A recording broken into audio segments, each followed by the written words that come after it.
ओम शांति।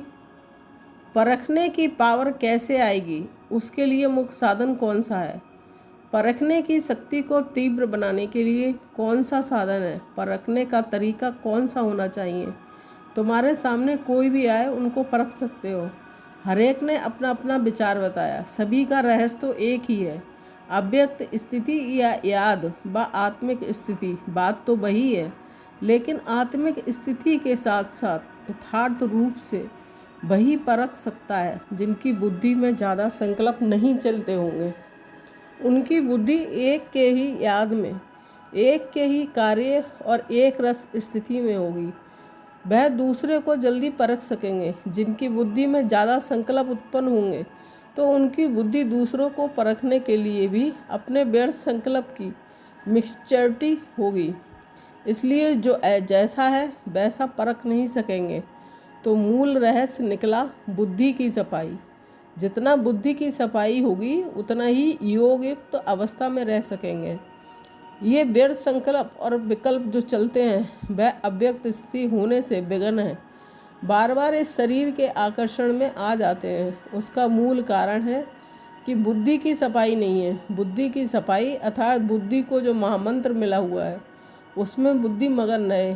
एक की याद को छोड़ अनेक तरफ बुद्धि जाने के कारण शक्तिशाली नहीं रहते हैं। वैसे भी जब बुद्धि बहुत कार्य की तरफ लगी हुई होती है तो अनुभव किया होगा, बुद्धि में वीकनेस, थकावट महसूस होती है और जो भी है यथार्थ रूप से निर्णय नहीं कर सकेंगे। इसी रीति व्यर्थ संकल्प विकल्प जो चलते हैं वह भी बुद्धि को थकावट में लाते हैं।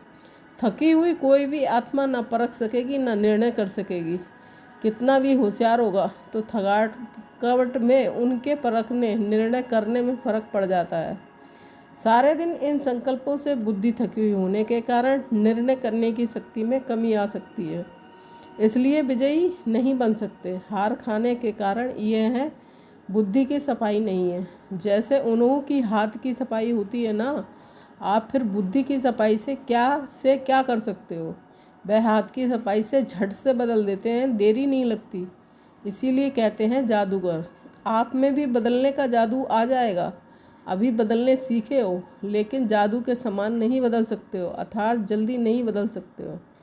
समय लगता है जादू चलाने के लिए। जितना समय जिसको मंत्र याद रहता है उतना उसका जादू सफल होता है। आपको भी अगर महामंत्र याद होगा तो जादू के समान कार्य होगा। अब इसी में देरी है। ओम शांति।